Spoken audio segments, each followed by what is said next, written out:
Siempre tuve miedo a olvidar. Mi abuela Constanza murió sin reconocer a nadie, ni siquiera a su hijo único, mi padre. La vi desvanecerse lentamente cuando yo apenas tenía 15 años. Sus ojos, antes brillantes y llenos de historias, se volvieron distantes, como si miraran a través de nosotros hacia un lugar que solo ella podía ver. «Es como si se hubiera ido mucho antes de morir», decía mi padre con la voz quebrada mientras sostenía la mano inerte de mi abuela en el hospital.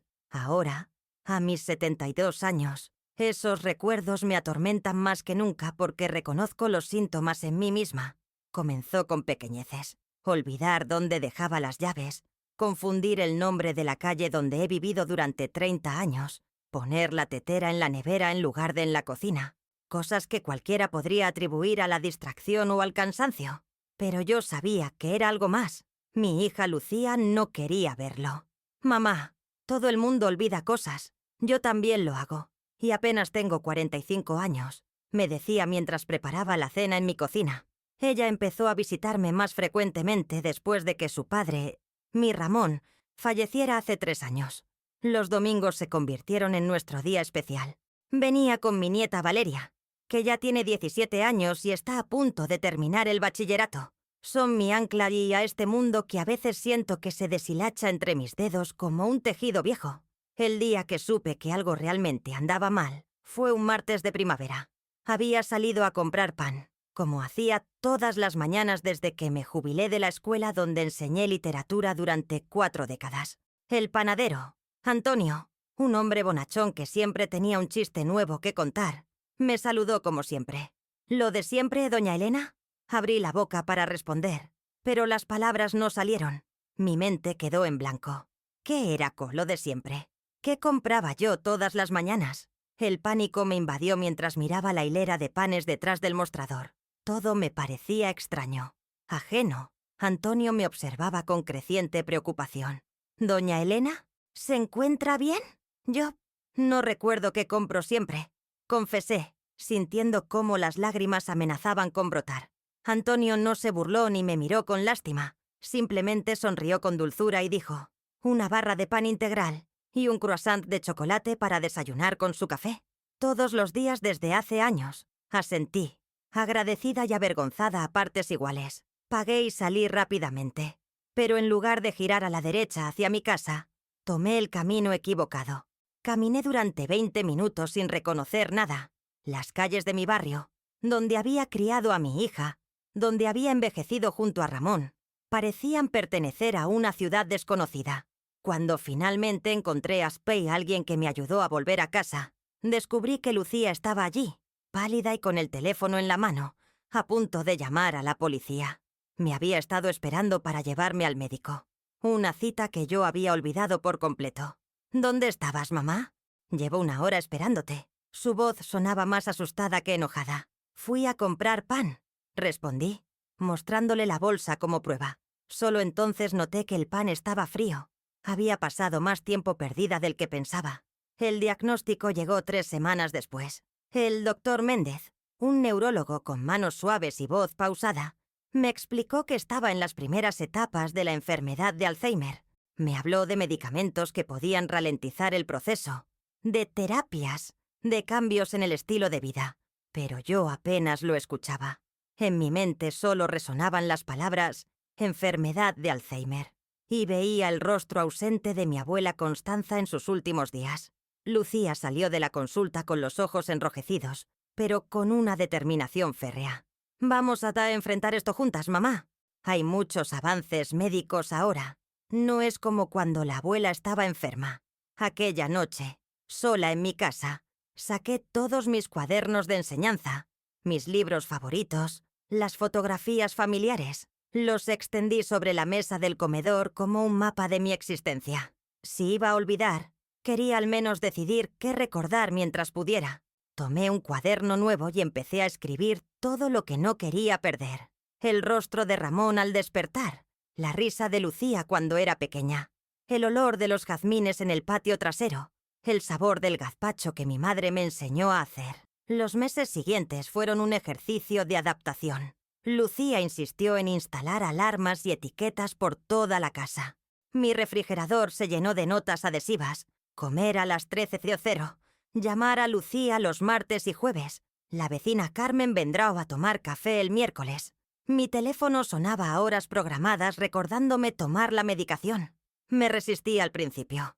No quería convertir mi hogar en un manicomio de recordatorios que gritaban mi deterioro en cada superficie. Pero después del segundo incidente, cuando dejé el gas abierto y los vecinos tuvieron que llamar a los bomberos, acepté que necesitaba ayuda. «¿Necesitas a alguien que te acompañe, mamá?», me dijo Lucía una tarde mientras revisaba los quemadores de la cocina. «No puedo estar tranquila sabiendo que estás sola todo el día. No quiero una enfermera. No soy una inválida», protesté. «No una enfermera. Una acompañante. Alguien que esté contigo. Que te ayude con las tareas domésticas. Que te recuerde las cosas importantes», explicó con paciencia. Acepté a regañadientes. No quería ser una carga para mi hija, que ya tenía suficiente con su trabajo como contadora y con criar a Valeria ella sola después de su divorcio. Así que una semana después conocí a Marta, una mujer de unos 50 años, de sonrisa afable y ojos atentos, que sería mi acompañante durante el día. Marta resultó ser un bálsamo. No me trataba como a una niña ni como a una enferma. Hablábamos de libros. Ella también era una ávida lectora. Cocinábamos juntas y a veces simplemente nos sentábamos en el patio a disfrutar del sol. Cuando olvidaba algo, ella me lo recordaba sin hacer un drama. «Es normal, Elena», me decía. «A todos nos pasa». Durante casi un año, establecimos una rutina que funcionaba. Pero entonces, Marta tuvo que mudarse a otra ciudad para cuidar de su madre enferma. Y ahí fue cuando llegó Silvia, la nueva cuidadora. La primera vez que la vi, de pie en el umbral de mi puerta junto a Lucía, tuve un presentimiento. Había algo en sus ojos, una frialdad calculadora que contrastaba con su sonrisa profesional. Pero me dije que eran imaginaciones mías, prejuicios infundados contra una desconocida.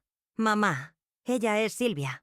Va a reemplazar a Marta», dijo Lucía con un entusiasmo que sonaba forzado. «Encantada de conocerla, doña Elena. Estoy segura de que nos llevaremos muy bien», dijo Silvia estrechando mi mano. Su apretón era firme, pero frío. Apenas una semana después, mientras fingía dormir durante mi siesta habitual, escuché a Silvia hablando con mi hija en el pasillo. Sus palabras, susurradas pero claramente audibles en el silencio de la tarde, me golpearon como una bofetada. «No te preocupes tanto por explicarle los cambios de horario. Ella ya no entiende nada. Ni la molesten. Es mejor así. Se altera menos». Sentí que algo se rompía dentro de mí. Quise levantarme, gritarle que estaba equivocada, que yo entendía perfectamente, que seguía siendo Elena Morales, profesora jubilada, madre, abuela, amante de la poesía y el café amargo. Pero no lo hice. En lugar de eso, permanecí inmóvil, con los ojos cerrados, mientras las lágrimas rodaban silenciosamente por mis mejillas hasta perderse en la almohada. Fue en ese momento cuando decidí que, aunque estuviera perdiendo mis recuerdos, no permitiría que me arrebataran mi dignidad. No sin luchar. La mañana siguiente al comentario de Silvia me levanté con una resolución que no sentía desde hace meses. Mientras me vestía frente al espejo, observé mi rostro con atención. Las arrugas que contaban historias de risas y preocupaciones, el cabello que Ramón solía llamar hilos de plata, los ojos que, aunque cansados, seguían siendo los mismos con los que había contemplado el mundo durante 7 décadas. «Sigues aquí, Elena», me dije en voz baja. «Todavía estás aquí». Escuché los pasos de Silvia en la cocina, el tintineo de tazas, el sonido del agua hirviendo. Me preparé mentalmente. Esta sería la primera batalla de una guerra silenciosa. «Buenos días, doña Elena», me saludó con esa sonrisa que no llegaba a sus ojos cuando entré en la cocina. «¿Cómo amaneció hoy?» Le he preparado su desayuno y sus pastillas. Frente a mí había un plato con una tostada untada con mermelada de fresa y un vaso de zumo de naranja. El problema era que yo detestaba la mermelada de fresa desde que era niña y siempre tomaba café con leche en el desayuno. Nunca zumo. Marta lo sabía. Cualquiera que me conociera lo sabría. «Prefiero café», dije simplemente. Silvia frunció levemente el ceño. El médico dijo que no era bueno que tomara tanto café, doña Elena. El zumo es más saludable. No recuerdo que el doctor Méndez haya dicho nada sobre el café, respondí, sosteniendo su mirada. Y no me gusta la mermelada de fresa. Un destello de irritación cruzó su rostro antes de volver a su expresión amable. Debe haberlo olvidado. Es normal con su condición. Ahí estaba, la carta del olvido. La forma más sencilla de desacreditar todo lo que yo dijera. Respiré hondo. No he olvidado mis preferencias alimenticias de toda la vida. Silvia, quiero café con leche. Y, sí hay, mermelada de albaricoque. Me miró durante unos segundos, evaluándome. Finalmente, sin decir palabra, retiró el vaso de zumo y comenzó a preparar el café. Fue una pequeña victoria, pero me sentí revigorizada. Durante las siguientes semanas, mantuve esta resistencia silenciosa. Cuando Silvia intentaba vestirme con ropa que yo no había elegido, insistía en seleccionar mi propio atuendo. Cuando pretendía decidir qué programa de televisión debía ver, yo tomaba el control remoto y sintonizaba mis documentales favoritos. Cuando hablaba por teléfono con Lucía, usando ese tono condescendiente para describir mi día. «Ha estado tranquilita. Apenas ha dado problemas». Yo me aseguraba de intervenir en la conversación con detalles precisos. Pero no era fácil. Había días en que la niebla mental era más densa, en que las palabras se me escapaban, en que los recuerdos se desdibujaban. Días en que Silvia ganaba terreno porque yo simplemente no podía mantener la concentración suficiente para oponerme. Y ella lo sabía. Aprendió a identificar mis momentos de confusión y a aprovecharlos. Una tarde, mientras organizaba mis fotografías familiares, un ejercicio que el terapeuta me había recomendado para estimular la memoria, Silvia entró en el salón. «Doña Elena, ¿por qué no descansa un poco? Yo guardaré esto», dijo, extendiendo la mano hacia mi álbum. «No he terminado», respondí sin levantar la vista, «pero lleva horas con lo mismo». «Debe estar cansada». «No estoy cansada», insistí. En ese momento sostenía una fotografía de la boda de Lucía, mi hija, radiante en su vestido blanco, del brazo de su padre. Yo estaba a su lado, con un vestido azul que había elegido cuidadosamente para la ocasión. Pero por más que me esforzaba, no podía recordar el nombre del lugar donde se había celebrado la ceremonia. Silvia debió notar mi frustración. «No recuerda dónde fue, ¿verdad?», preguntó con un tono que pretendía ser comprensivo, pero que escondía cierta satisfacción. Sentí que las lágrimas amenazaban con brotar, pero me contuve. «Fue en la Hacienda Los Naranjos», respondí, recordando súbitamente el nombre. Hacía calor, y el vestido de Lucía pesaba tanto que al final de la noche tenía marcas rojas en los hombros. Ramón y yo bailamos bajo las estrellas. La expresión de Silvia se endureció momentáneamente antes de volver a su máscara de amabilidad. Se retiró sin insistir más. Esa noche, escribí en mi cuaderno: «Hacienda Los Naranjos, vestido azul, marcas rojas en los hombros de Lucía, baile bajo las estrellas con Ramón». Pequeños detalles que me aferraban a mi identidad, a mi historia. Pero el verdadero punto de inflexión ocurrió un domingo, durante la visita semanal de Lucía y Valeria. Estábamos las tres sentadas en el patio, disfrutando de la tarde. Silvia había preparado limonada y servido galletas de mantequilla, que, para mi sorpresa, sí eran mis favoritas. Mi nieta me contaba sobre sus planes para la universidad. Quería estudiar biología marina, una pasión que había desarrollado durante nuestros veranos juntas en la costa.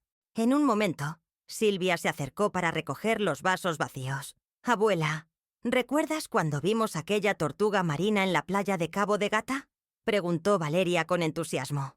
«Tú me explicaste todo sobre su ciclo de vida y cómo encontraban el camino de regreso a la misma playa donde nacieron para desovar». Fruncí el ceño, intentando recordar.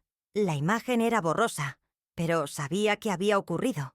Había sido durante un verano particularmente caluroso, cuando Valeria tenía unos 10 años. Antes de que pudiera responder, Silvia intervino.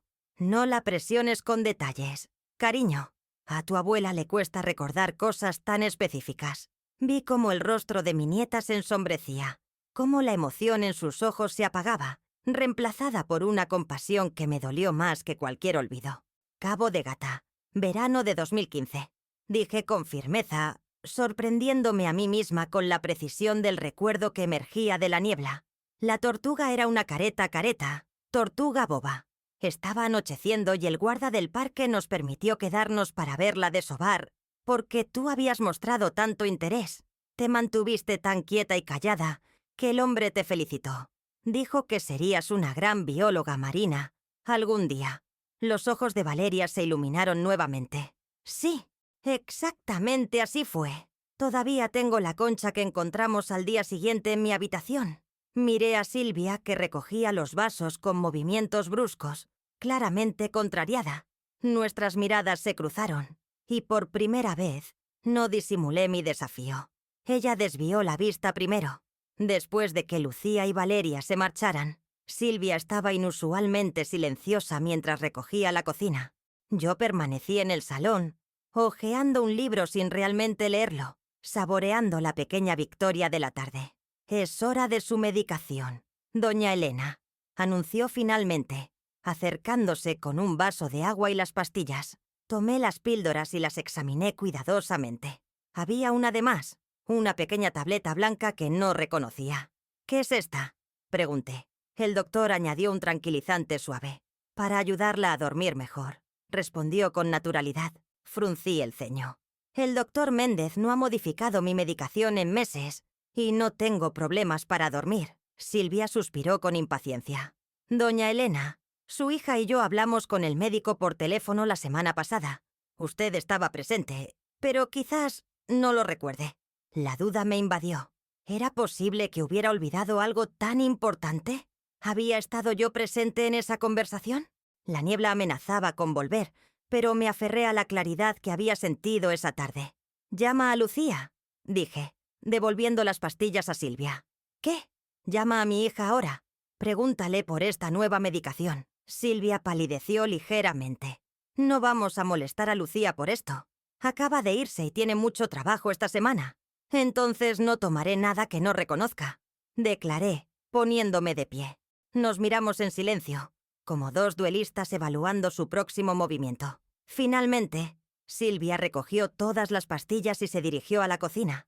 «Como quiera», dijo secamente. «Pero cuando tenga problemas para dormir esta noche, no me llame».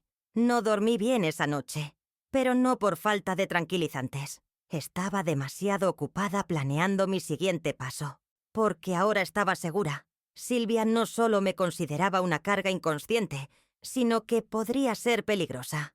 Necesitaba pruebas para mostrarle a Lucía, para que entendiera lo que estaba sucediendo cuando ella no estaba presente. A la mañana siguiente, cuando Silvia entró en mi habitación para ayudarme a vestir, la encontró vacía. Me había levantado temprano, me había duchado y vestido por mí misma, y estaba sentada en la cocina tomando mi café. «Buenos días, Silvia», la saludé con una sonrisa tranquila. «He preparado café. ¿Quieres una taza?». La sorpresa en su rostro fue impagable. Durante un instante, su máscara se cayó completamente, revelando su irritación y desconcierto. Luego, recuperando la compostura, forzó una sonrisa. «No era necesario que se molestara, doña Elena. Para eso estoy yo aquí». «No es molestia», respondí. «Me gusta mantenerme activa. Además, tengo algo importante que hacer hoy». «Ah, ¿sí?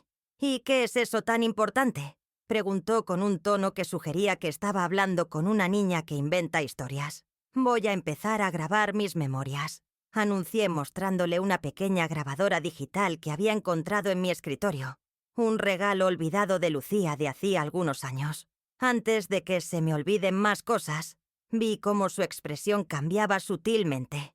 La preocupación cruzó su rostro por un instante antes de que asintiera con aparente entusiasmo. «Me parece una idea excelente, doña Elena. La ayudaré en lo que necesite». «Gracias, pero prefiero hacerlo sola. Es algo personal». Durante las siguientes semanas, la grabadora se convirtió en mi arma secreta. La llevaba siempre conmigo, escondida en el bolsillo de mi bata o bajo un cojín del sofá. Cuando Silvia creía que estaba dormida o distraída, presionaba el botón de grabación. Capturé sus suspiros de exasperación cuando le hacía preguntas, sus comentarios despectivos cuando hablaba por teléfono sobre mí. Es como cuidar a una niña, pero sin la alegría. Y lo más importante, Sus conversaciones con alguien a quien llamaba Javier sobre medicamentos que no estaban en mi prescripción. Solo son tranquilizantes suaves, la escuché decir un día mientras yo fingía dormir la siesta. Nada que pueda detectarse fácilmente. La mantienen dócil y no interfieren con su medicación regular. Es lo mejor para todos, créeme. El miedo que sentí al escuchar esas palabras se transformó en determinación. Ya no era solo una cuestión de dignidad, era una cuestión de seguridad. Pero necesitaba ser cautelosa. Si Silvia descubría mis grabaciones antes de que pudiera mostrárselas a Lucía, encontraría la forma de desacreditarme. Pobrecita, está confundida. Inventa historias, diría. Y mi palabra, la palabra de una mujer con Alzheimer, contra la de una cuidadora profesional. ¿A quién creerían? La oportunidad llegó inesperadamente un jueves por la tarde. Silvia recibió una llamada urgente. Su madre había sufrido una caída y estaba en el hospital. Necesitaba irse de inmediato. «Volveré lo antes posible», me dijo mientras recogía apresuradamente sus cosas. «No abra la puerta a extraños y no toque la cocina. Lucía vendrá directamente aquí cuando salga del trabajo». Asentí con docilidad, interpretando el papel que ella esperaba de mí. En cuanto la puerta se cerró tras ella, me puse en acción. Primero, llamé a Lucía. «Mamá, ¿todo bien?», preguntó sorprendida al recibir mi llamada. Normalmente era Silvia quien la contactaba. «Sí, cariño. Silvia ha tenido que irse por una emergencia familiar. Pero no te preocupes. Estoy perfectamente. ¿Podrías venir un poco antes hoy?» «Claro. Saldré en cuanto termine una reunión». «¿Seguro que estás bien sola hasta entonces?» «Completamente segura», respondí con firmeza. «Tengo algo importante que mostrarte cuando llegues». Después de colgar, conecté la grabadora al ordenador portátil que Lucía me había regalado para que pudiera hacer videollamadas con Valeria cuando estaba en la escuela. Siguiendo las instrucciones paso a paso que había anotado cuidadosamente en mi cuaderno, un proceso que practiqué varias veces durante los días anteriores, transferí los archivos de audio a una carpeta en el escritorio. Luego, me senté a esperar, repasando mentalmente lo que diría, cómo explicaría todo sin sonar paranoica o confundida, porque sabía que esa sería la primera reacción. «Mamá, debes haber malinterpretado las cosas. Silvia es una profesional recomendada por el propio doctor Méndez». Cuando escuché la llave en la cerradura, respiré hondo. Este era el momento de la verdad. Lucía entró apresuradamente, con el cabello ligeramente despeinado y las mejillas sonrojadas por la prisa. Siempre me recordaba a la niña impetuosa que fue, corriendo por el parque con las trenzas al viento. Algunas cosas nunca cambian, pensé con una punzada de ternura. «Mamá, ¿estás bien?», preguntó mientras dejaba su bolso sobre el sofá y se acercaba para besarme en la mejilla. «Perfectamente», respondí, devolviéndole el beso. «¿Tienes tiempo para escucharme con calma? Es importante». Su expresión cambió. Una sombra de preocupación cruzando su rostro. Se sentó junto a mí en el sofá, tomando mis manos entre las suyas. «Claro que sí, mamá. ¿Qué ocurre?». Respiré hondo. «Lucía, necesito que me escuches sin interrumpir. Sé que lo que voy a contarte puede sonar extraño, incluso paranoico, pero te pido que me des el beneficio de la duda, al menos hasta que te muestre las pruebas». La alarma se encendió en sus ojos, pero asintió lentamente. «Te escucho». Durante los siguientes 20 minutos, le expliqué todo. Las actitudes de Silvia cuando estábamos solas, sus comentarios despectivos, los intentos de medicarme sin prescripción, las pequeñas humillaciones diarias. Le conté sobre la grabadora y cómo había estado documentando todo sistemáticamente durante semanas. A medida que hablaba, vi cómo su expresión pasaba de la preocupación a la incredulidad y finalmente a una mezcla de dolor y duda. Cuando terminé, se quedó en silencio por unos momentos. «Mamá», comenzó con ese tono cauteloso que tanto odiaba, el que indicaba que no me creía del todo. «Silvia tiene excelentes referencias. El doctor Méndez la recomendó personalmente. ¿Estás segura de que no has malinterpretado algunas situaciones?» Exactamente como había previsto. Pero estaba preparada. Por eso he grabado todo. Cariño, para que no haya malinterpretaciones. Me levanté y caminé hasta el ordenador portátil que había dejado preparado en la mesa del comedor. Lucía me siguió, claramente dividida entre el escepticismo y la preocupación. «Siéntate», le indiqué, señalando la silla frente al ordenador. «Escucha por ti misma». Abrí la carpeta que había creado y seleccioné el primer archivo. La voz de Silvia surgió clara a través de los altavoces. «No, Javier, te digo que es como cuidar a una niña grande. Hay días que no sabe ni dónde está.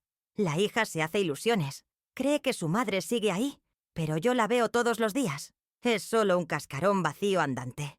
Vi cómo los ojos de Lucía se abrían con sorpresa. Continué con otro archivo. «Le estoy dando media pastilla cada noche con la cena. La deja más tranquila, más manejable. El médico no lo sabe, claro, pero es lo mejor para todos. Tú me las consigues, yo me encargo del resto». Y otro más. «Su hija me dijo que podía usar su habitación como quisiera. Total, la vieja ni se entera. He traído algunas de mis cosas. Es más cómodo así». Lucía palideció. «Yo nunca dije eso. Jamás». Le mostré 5 grabaciones más, cada una más reveladora que la anterior. Para cuando terminamos, las lágrimas corrían por las mejillas de mi hija. «Mamá, lo siento tanto», sollozó, abrazándome con fuerza. «Debí haberte escuchado antes. Debí haber estado más atenta. No es tu culpa». La consolé, acariciando su cabello como cuando era pequeña. «Silvia es una profesional manipuladora. Sabe exactamente qué decir y cómo comportarse cuando tú estás presente». Lucía se separó para mirarme, secándose las lágrimas con determinación. «Pero esto se acaba hoy mismo. Voy a llamar al doctor Méndez, a la agencia que la recomendó, incluso a la policía si es necesario». «Espera», dije sosteniendo su brazo. «Antes de actuar precipitadamente, necesitamos un plan. Si Silvia sospecha que la hemos descubierto, podría intentar desacreditarme, o peor aún, eliminar las pruebas». Lucía me miró con una mezcla de sorpresa y admiración. «Tienes razón. ¿Qué sugieres?» Me tomé un momento para ordenar mis pensamientos. La niebla mental amenazaba con volver, pero me aferré a la claridad del momento. «Primero, haz copias de todas las grabaciones. Envíalas a tu correo electrónico y guárdalas en algún lugar seguro. Segundo, no confrontes a Silvia directamente, al menos no todavía. Cuando vuelva, compórtate con normalidad. No sé si podré mirarla a la cara después de escuchar todo esto», confesó Lucía, apretando los puños. «Tendrás que hacerlo, solo por unos días. Mientras tanto, contacta discretamente con el doctor Méndez. Muéstrale las grabaciones y pregúntale por esas pastillas que me ha estado dando. También deberíamos averiguar quién es ese Javier que mencionó». Lucía asintió, impresionada por mi lucidez y planificación. «Mamá, eres increíble. Después de todo lo que has pasado, sigues siendo la mujer más fuerte que conozco». Sonreí con tristeza. «No soy tan fuerte como crees. Hay días en que la niebla es tan densa que apenas recuerdo quién soy. Pero luego pienso en ti, en Valeria, en todo lo que aún quiero vivir con ustedes, y encuentro fuerzas para seguir luchando». Nos abrazamos nuevamente, más unidos que nunca en nuestra determinación compartida. Después, Lucía se puso a trabajar. Copió todos los archivos, hizo llamadas discretas y elaboró un plan de acción. Yo la observaba con orgullo, reconociendo en ella la misma tenacidad que siempre había sido mi propia fortaleza. Cuando Silvia regresó esa noche, Lucía la recibió con normalidad, incluso con simpatía. Le preguntó por su madre, expresó su preocupación y le agradeció por haber cuidado de mí durante su ausencia. «Todo ha estado muy tranquilo», le dije a Silvia cuando me preguntó cómo había pasado la tarde. «He estado descansando, como me recomendaste». Si notó algo extraño en nuestro comportamiento, no lo demostró. Se despidió hasta el día siguiente y se marchó, completamente ignorante de que su mundo estaba a punto de desmoronarse. Durante los 3 días siguientes, ejecutamos nuestro plan meticulosamente.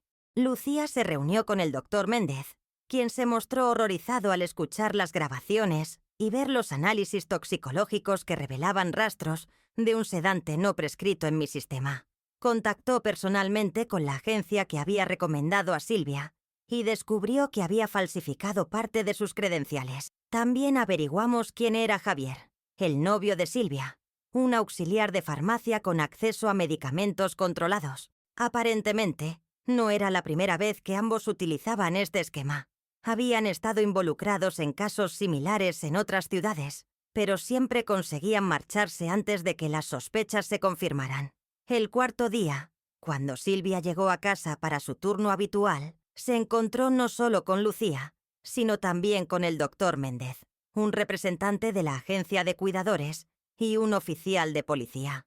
Yo permanecí sentada en mi sillón favorito, observando cómo su rostro pasaba de la sorpresa al miedo y finalmente a una máscara de indignación ofendida cuando le mostraron las evidencias. «¡Esto es un montaje!», gritó, señalándome acusadoramente. «Ella está confundida. Inventa cosas. Pregúntenle qué día es hoy o quién es el presidente. Ni siquiera puede responder eso». «Es jueves 15 de mayo de 2025», respondí con calma. «Y aunque tuviera dificultades para recordar esos detalles, eso no justificaría lo que has hecho, Silvia». La vi desmoronarse ante mis ojos, toda su fachada profesional disolviéndose cuando reprodujeron las grabaciones en su presencia. No hubo juicio formal. La evidencia era demasiado contundente y ella accedió a un acuerdo para evitar la prisión. Nunca más podría trabajar como cuidadora. Y tanto ella como Javier enfrentarían cargos por suministro ilegal de medicamentos controlados. Cuando todo terminó y los oficiales se llevaron a Silvia, me sentí extrañamente vacía. No había alegría en la victoria, solo alivio y una profunda tristeza por haber tenido que experimentar algo así en esta etapa de mi vida. Esa noche, Lucía se quedó conmigo. Nos sentamos en el patio bajo las estrellas, como solíamos hacer cuando Ramón aún vivía. «¿En qué piensas, mamá?», me preguntó mientras compartíamos una copa de vino. «En la dignidad», respondí después de un momento. «En cómo es lo último que debemos permitir que nos arrebaten, incluso cuando todo lo demás se desvanece».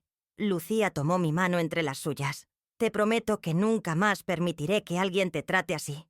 Voy a pedir una excedencia en el trabajo. Valeria y yo nos mudaremos aquí por un tiempo». «No tienes que hacer eso», protesté. «Tu vida, tu trabajo. Mi vida está donde está mi familia», me interrumpió con firmeza. «Además, Valeria está encantada con la idea.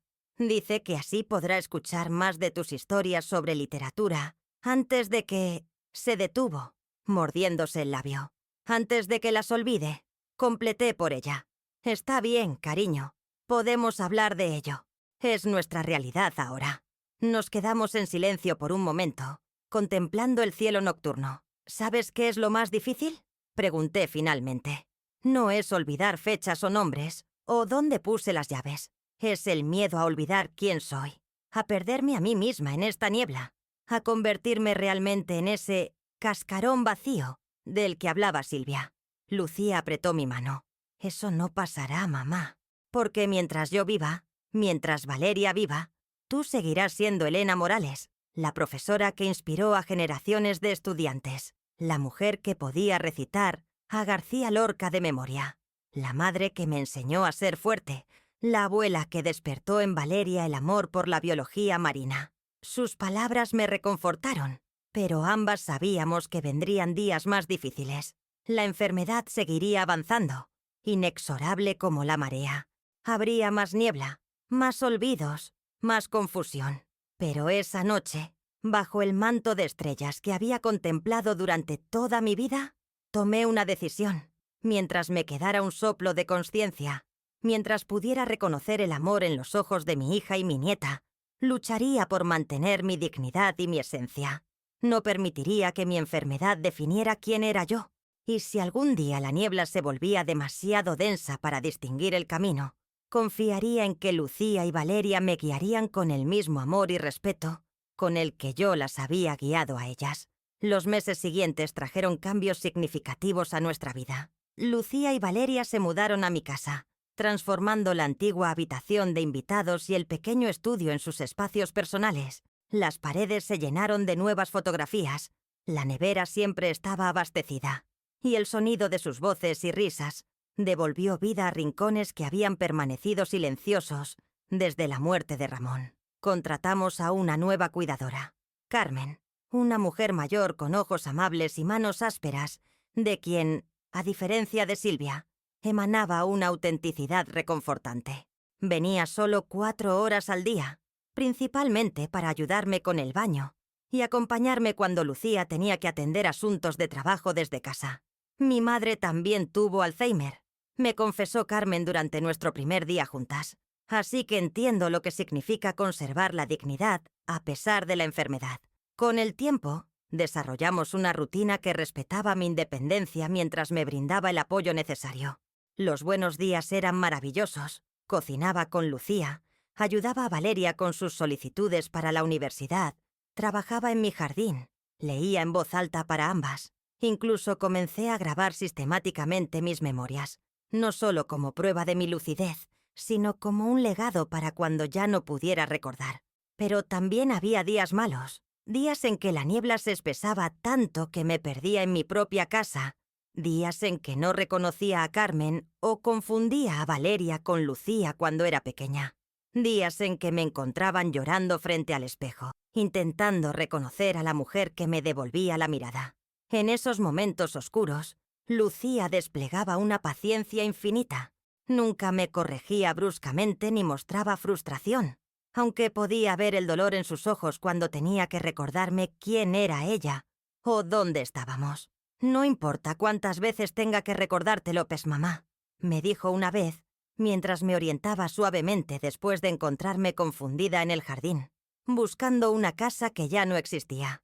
«Tú me lo explicaste todo 1000 veces cuando era pequeña. Ahora me toca a mí».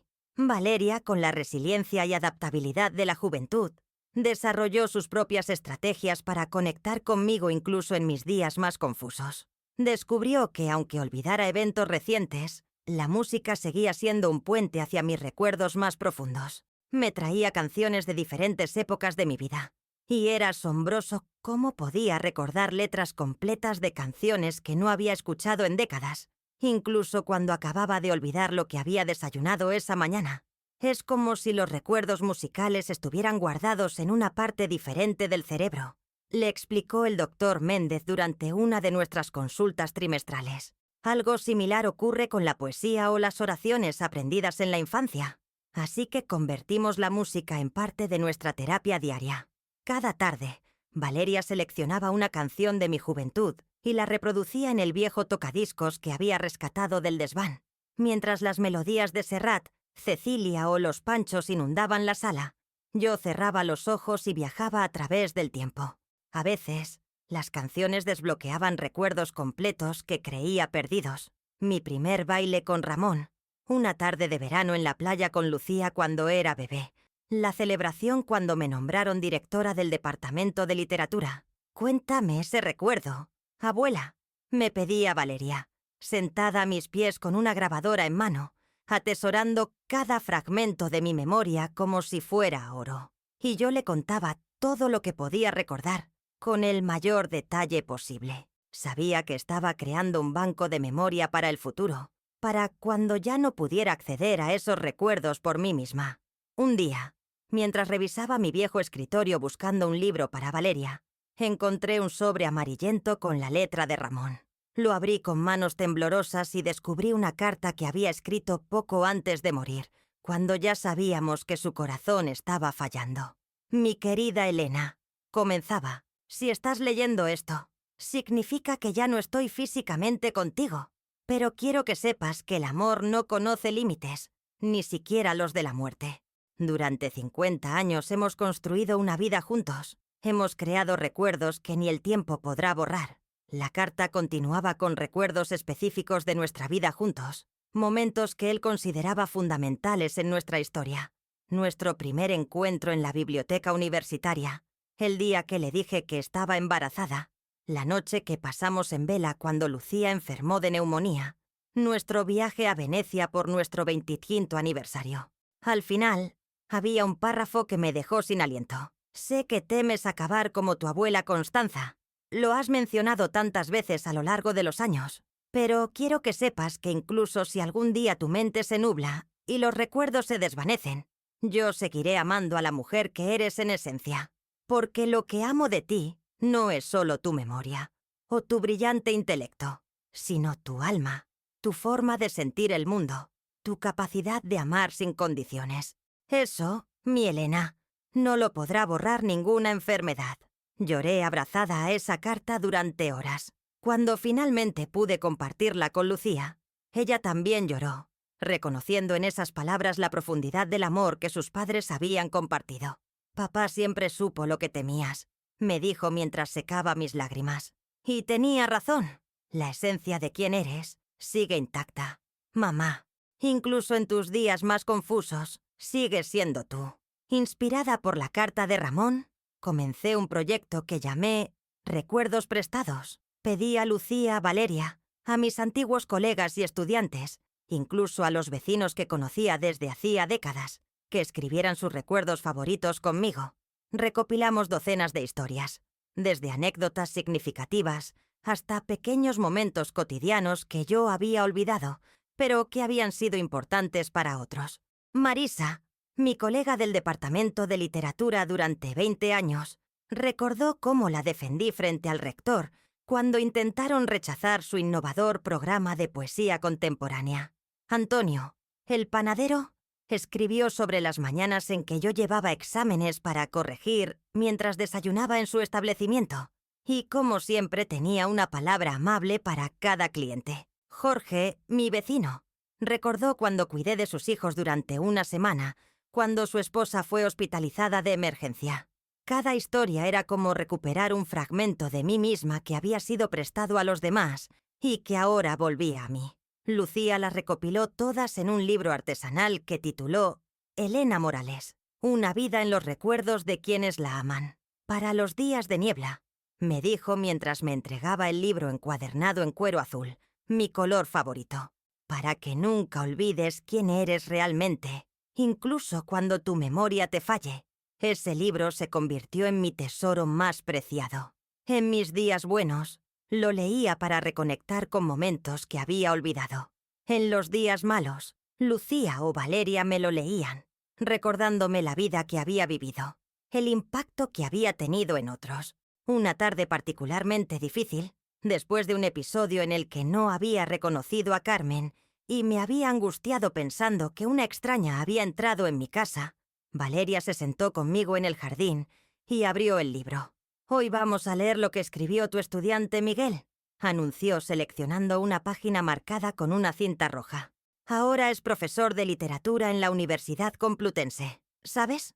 No lo recordaba, pero asentí como si lo hiciera, no queriendo decepcionar a mi nieta.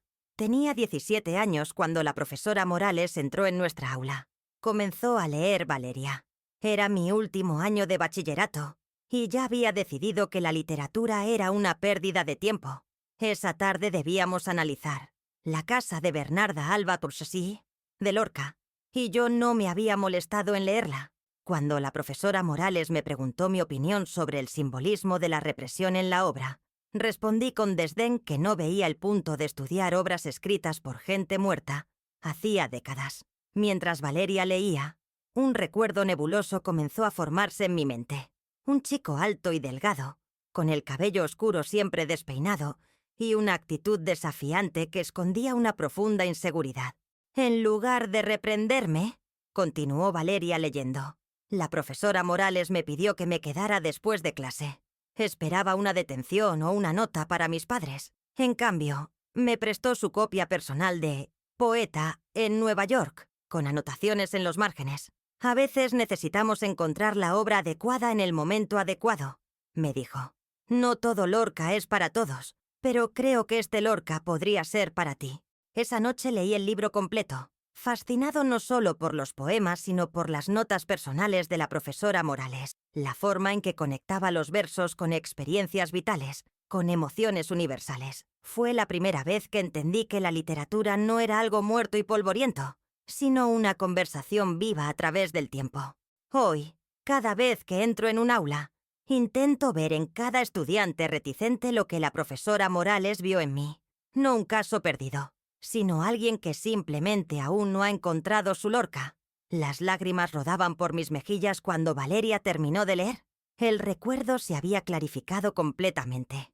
Miguel Sánchez, un chico brillante pero rebelde cuyo padre insistía en que estudiara Derecho o Medicina. No tonterías improductivas, como la literatura.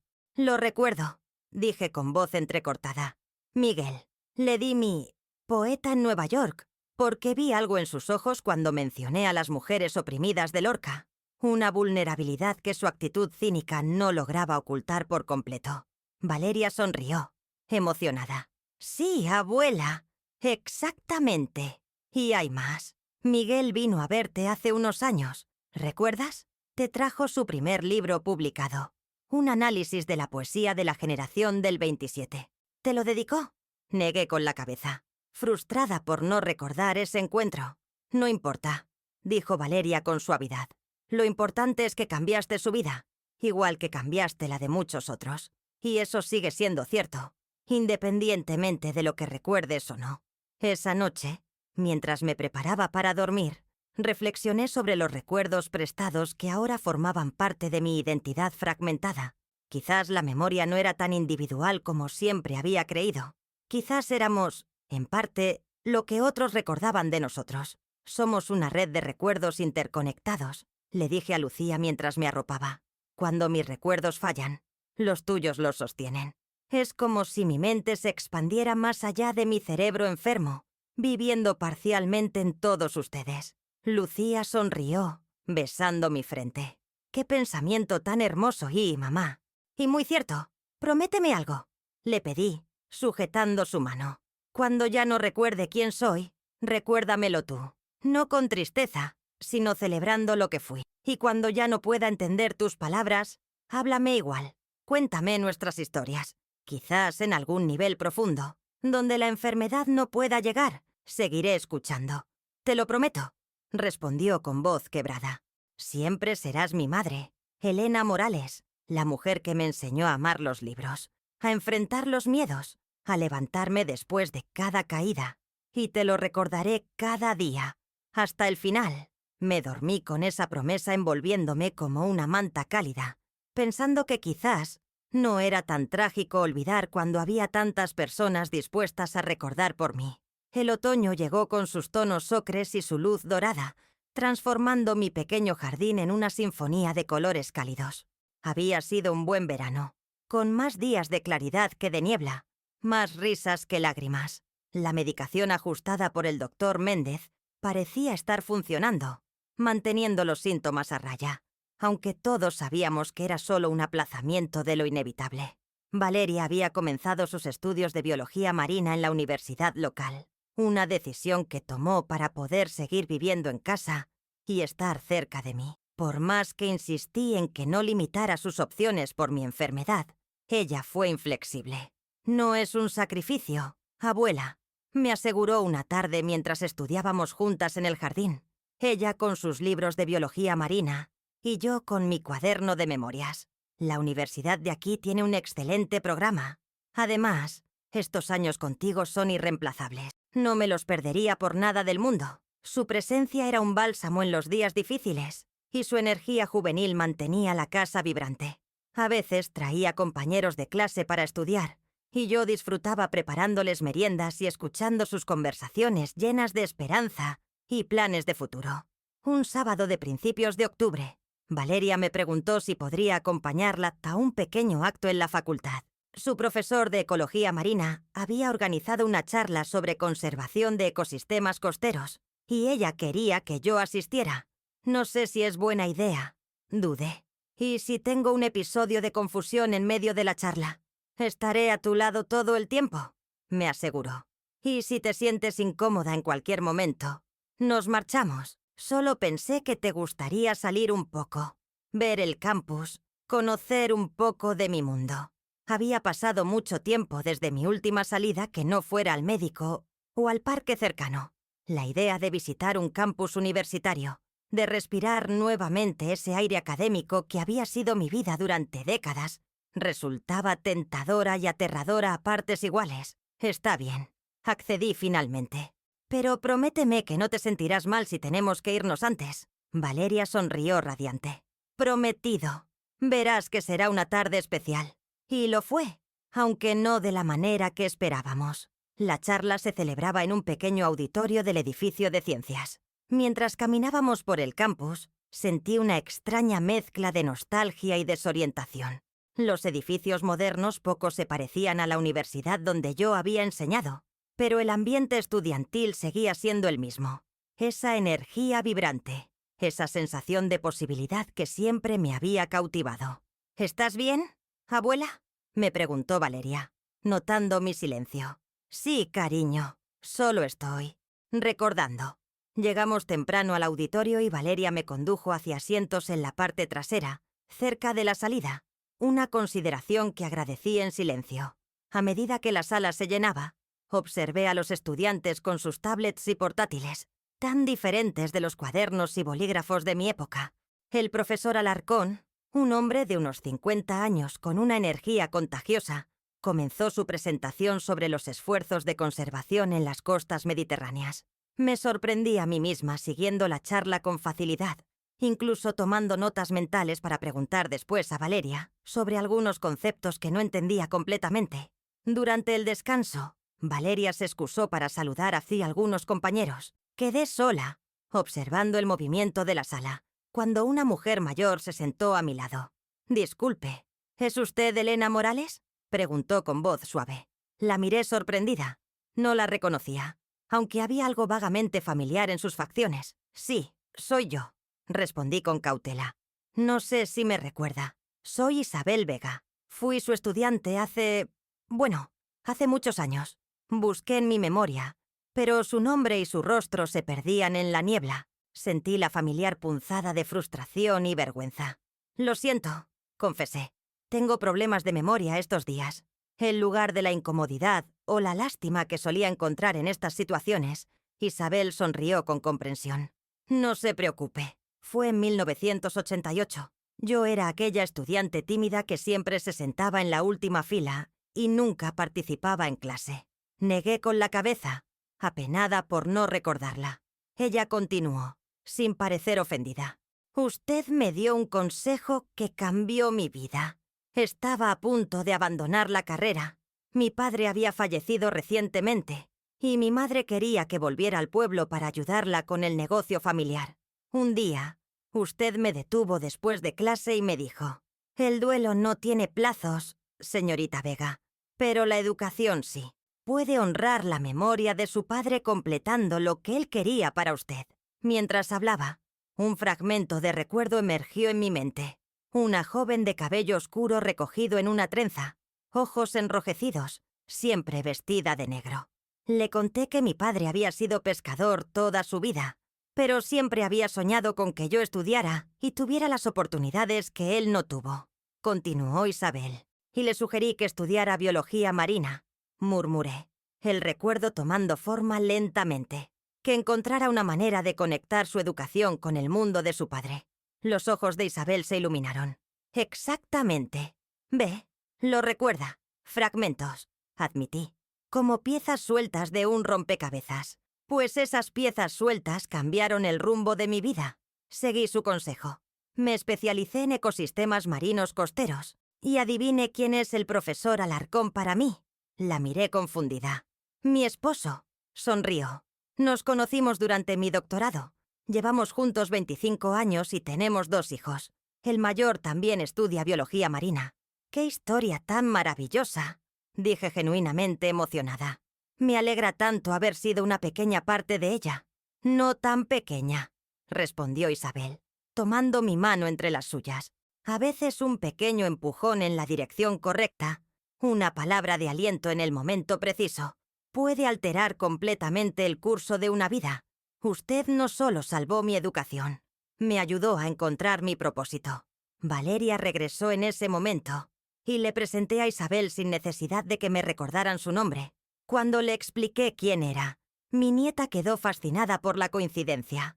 «Mi abuela también me inspiró a estudiar biología marina», exclamó entusiasmada. «Es como un ciclo que se repite». Isabel nos invitó a tomar un café después de la charla, y durante esa hora compartimos historias y descubrimos más conexiones sorprendentes. Su hijo mayor había sido compañero de Lucía en la escuela primaria. El propio profesor Alarcón había asistido a algunas de mis conferencias sobre literatura y ecología, un tema interdisciplinar que había explorado en mis últimos años de enseñanza. «El mundo es más pequeño de lo que creemos», comentó Isabel mientras nos despedíamos. Y nuestras acciones tienen repercusiones que nunca llegamos a imaginar. De regreso a casa, me sentí extrañamente energizada. El encuentro con Isabel había despertado algo en mí, una sensación de continuidad, de que mi vida y mi trabajo seguían reverberando en el mundo incluso cuando yo ya no los recordaba completamente. ¿En qué piensas, abuela?, me preguntó Valeria mientras conducía. ¿En las ondas en un estanque?, respondí. En cómo un pequeño gesto puede crear círculos que se expanden más allá de nuestra visión, tocando orillas que nunca llegaremos a ver.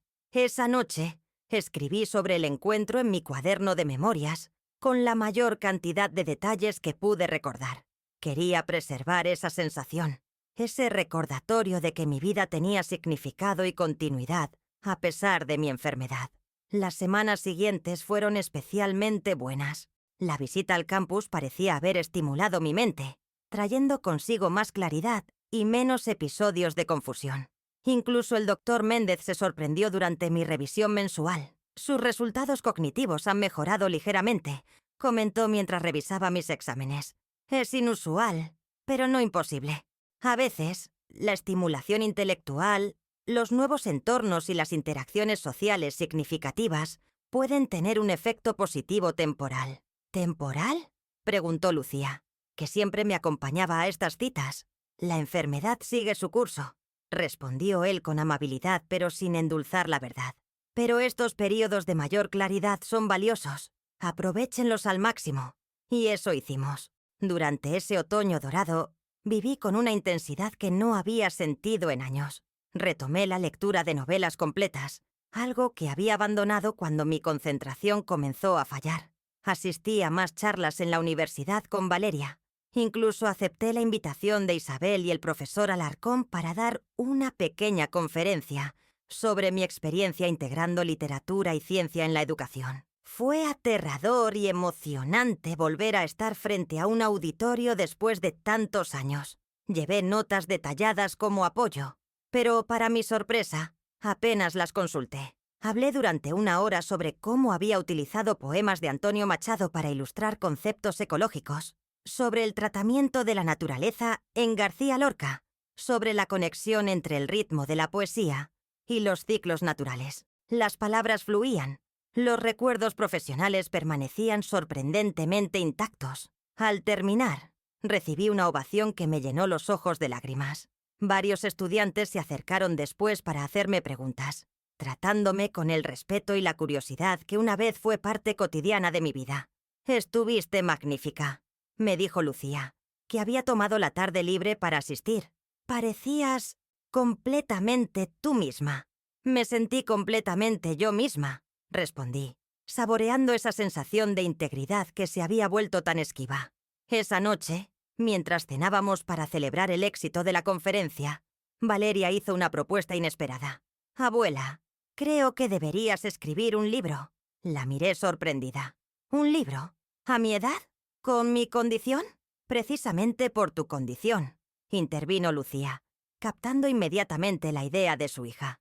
«Podrías escribir sobre tu experiencia con el Alzheimer, pero desde adentro, mientras aún puedes articular lo que sientes, lo que piensas, cómo es vivir con la enfermedad sin dejar que te defina. Un testimonio», añadió Valeria, emocionándose con la idea. «No hay muchos libros escritos por personas que están atravesando la enfermedad, contando su propia historia en primera persona». La propuesta me dejó sin palabras. Nunca había considerado que mi experiencia personal pudiera tener valor para otros. Había sido profesora, había escrito artículos académicos, pero nunca algo tan íntimo, tan vulnerable. «No sé si tengo la capacidad o el tiempo», confesé. «Por eso mismo deberías hacerlo ahora, durante este periodo de claridad», insistió Lucía. «Podemos ayudarte. Yo puedo transcribir, organizar.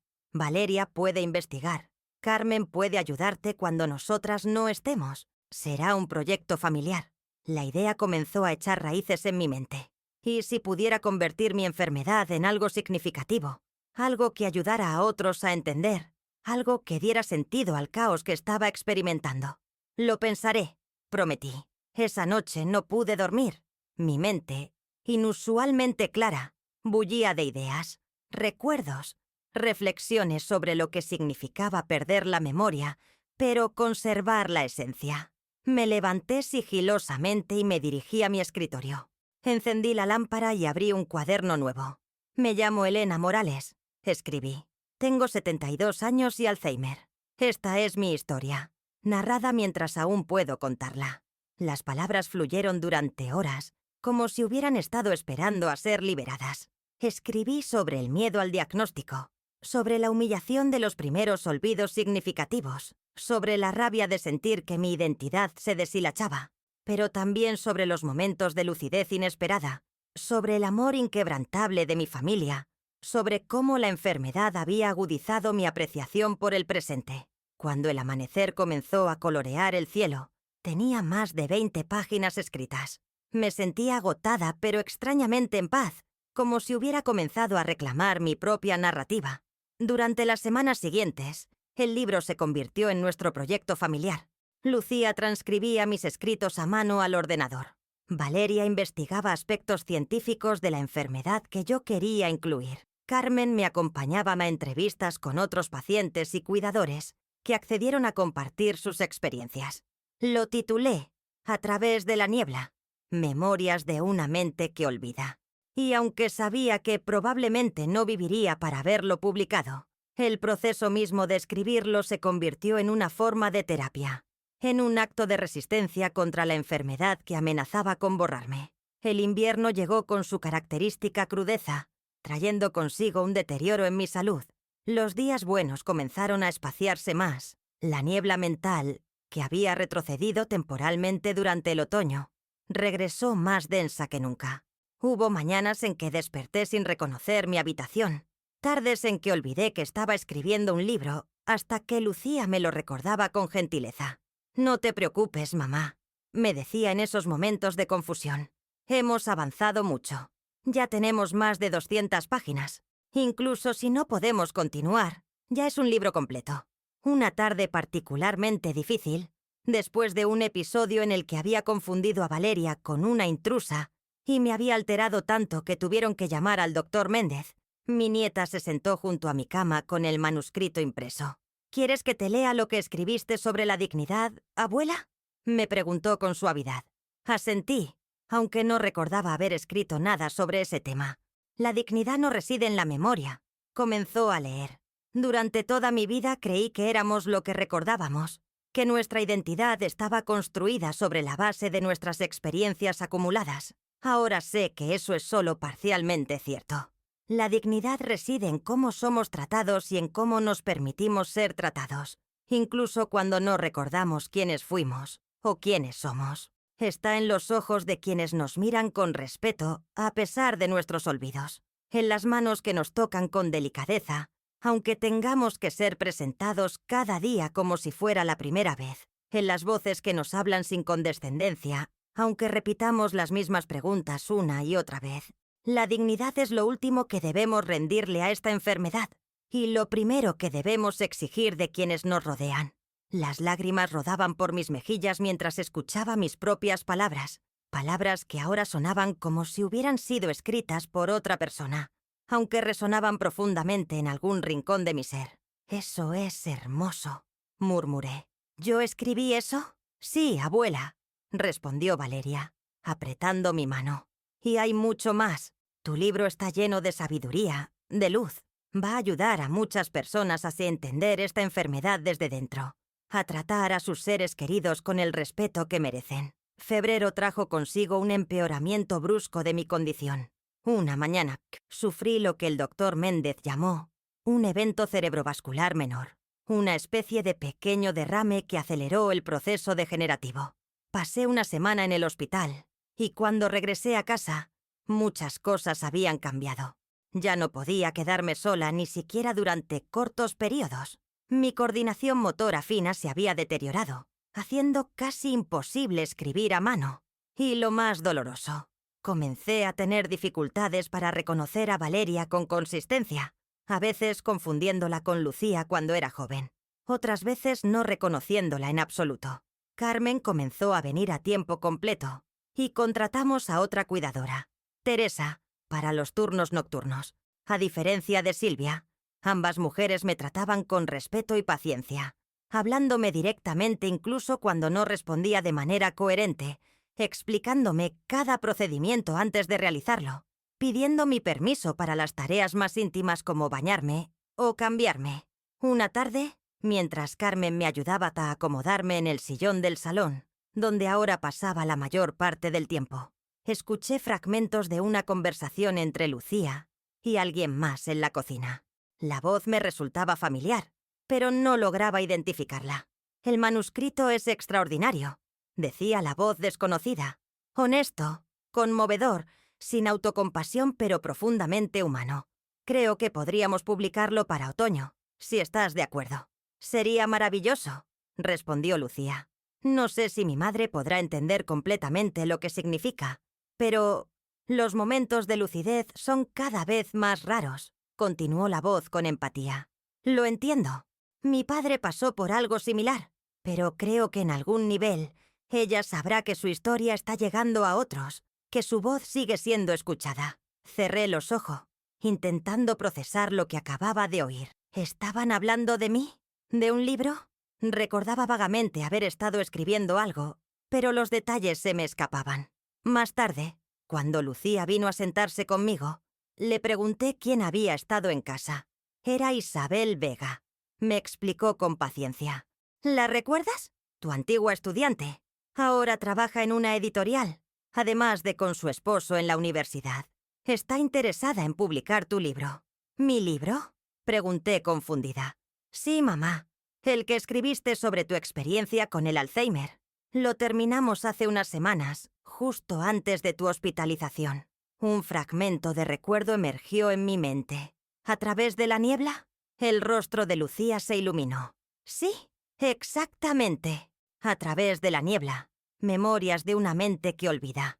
Isabel cree que puede ser muy importante, que puede ayudar a muchas familias que están pasando por lo mismo que nosotras. Sentí una chispa de alegría, una conexión fugaz con la persona que había sido, con el proyecto que había emprendido. Me gustaría leerlo, dije con dificultad, las palabras formándose lentamente. Por supuesto, respondió Lucía, besando mi frente. Te leeré un poco cada día. Y así comenzó una nueva rutina. Cada tarde, Lucía o Valeria se sentaban conmigo y me leían fragmentos de mi propio libro. A veces reconocía las palabras, los recuerdos. Otras veces era como escuchar la historia de una extraña. Pero siempre sentía una conexión emocional con el texto, como si algo en lo más profundo de mí reconociera esa voz, esa forma de ver el mundo.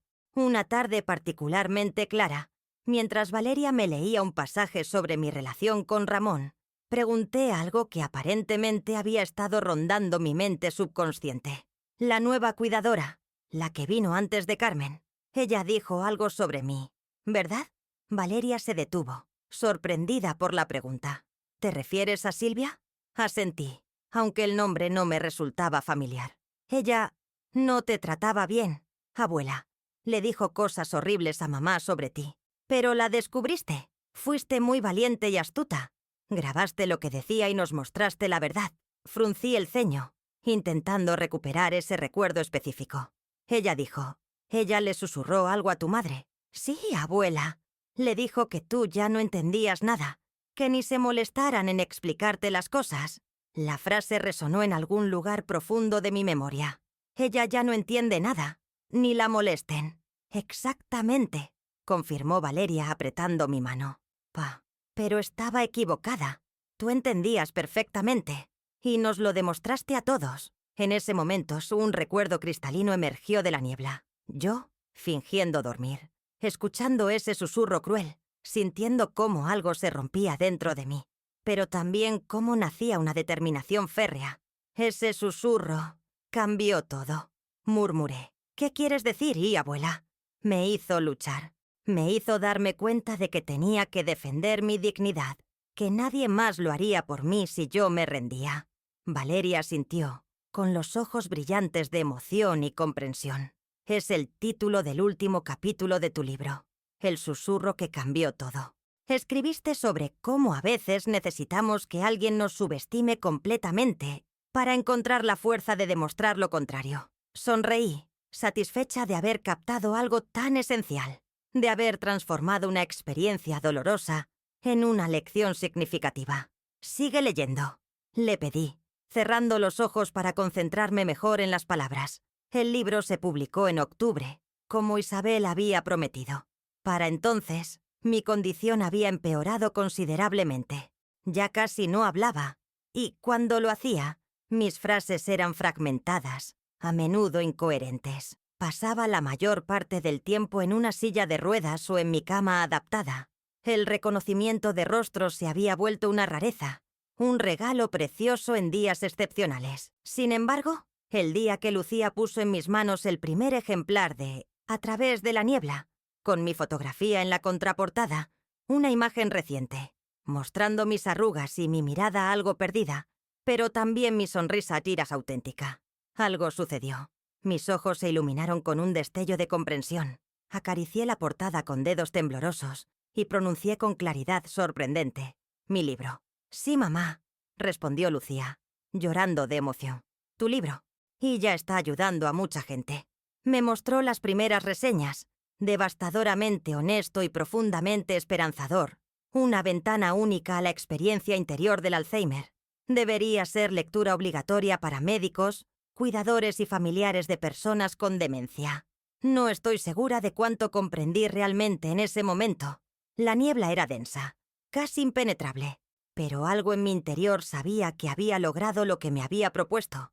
Había convertido mi enfermedad en una herramienta para ayudar a otros. Había transformado mi pérdida en un regalo. El libro fue un éxito inesperado. Se tradujo a varios idiomas. Se convirtió en material de referencia en escuelas de enfermería y medicina. Inspiró programas de atención centrados en la dignidad del paciente. Lucía y Valeria fueron invitadas a dar charlas sobre el proceso de escribirlo conmigo, sobre cómo había sido esa colaboración a tres voces atravesada por la enfermedad. Una tarde de primavera, casi un año después de la publicación, ocurrió algo extraordinario. Estaba sentada en el jardín, como cada día cuando el tiempo lo permitía, aparentemente desconectada del mundo que me rodeaba. Lucía leía en voz alta junto a mí, no mi libro esta vez, sino poemas de Lorca, mi poeta favorito de toda la vida. De repente, una joven se acercó a la verja del jardín. Tendría unos 25 años. Llevaba el cabello recogido en una trenza y cargaba un ejemplar de A través de la niebla en las manos. «Disculpen», dijo tímidamente. No quería interrumpir, pero pasaba por aquí y vi a la señora Morales en el jardín. Solo quería agradecerle personalmente. Su libro cambió la forma en que cuido a mi abuela. Lucía se levantó para saludarla, conmovida por el gesto. La invitó a entrar y la presentó. «Mamá, esta joven ha venido a agradecerte por tu libro. Dice que la ha ayudado con su abuela, que también tiene Alzheimer». No reaccioné visiblemente. Mis ojos seguían fijos en algún punto distante, como solían estarlo en esos días. La joven se arrodilló frente a mi silla y tomó suavemente mi mano. «Señora Morales, soy Marta. Mi abuela fue diagnosticada hace 2 años. Al principio no sabía cómo tratarla. Me desesperaba cuando repetía las mismas preguntas, cuando no me reconocía. Entonces leí su libro, la parte donde dice que debemos hablar a la persona, no a la enfermedad. Eso lo cambió todo para mí. Ahora, incluso en sus peores días, veo a mi abuela, no al Alzheimer. Y creo que ella lo siente, porque está más tranquila, más conectada». Mientras hablaba, ocurrió algo que Lucía describiría después como milagroso. Mis ojos, que habían estado desenfocados, se fijaron repentinamente en el rostro de la joven. Mi mano, que había permanecido inerte en la suya, la apretó ligeramente, y mis labios, que raramente formaban palabras coherentes, esbozaron una frase completa. «La dignidad no reside en la memoria». La joven ahogó un sollozo, reconociendo la frase de mi libro. «Exactamente, señora Morales. Eso es exactamente lo que aprendí de usted. Dicen que fue mi último momento de verdadera lucidez». Lucía asegura que sonreí, que por un instante mi mirada estuvo completamente presente, que incluso añadí: «Gracias por recordarme». No puedo confirmar si ocurrió exactamente así. Mi recuerdo de ese día, como de tantos otros, se ha desvanecido en la niebla. Pero me gusta pensar que fue real, que tuve ese momento final de conexión, de comprensión de que mi voz seguía resonando, de que mi historia seguía viva en otros. Hoy, mientras estas palabras son leídas, probablemente ya no reconozca mi propio reflejo. Quizás ya no pueda formar frases coherentes ni recordar los nombres de quienes más amo. Quizás esté atrapada en un presente perpetuo, sin pasado ni futuro. Pero si has llegado hasta aquí, si mis palabras han encontrado un hogar en tu mente y tu corazón, entonces una parte de mí sigue viva, sigue siendo Elena Morales. Y si estas páginas te ayudan a ver a tu ser querido con Alzheimer como una persona completa, digna de respeto y amor, incluso cuando no recuerde su propio nombre, entonces todo, los olvidos, las humillaciones, la niebla, habrá valido la pena. Porque el susurro que pretendía disminuirme se ha convertido en un grito de dignidad. Y ese grito, como una onda en un estanque, seguirá expandiéndose mucho después de que yo haya olvidado haberlo emitido.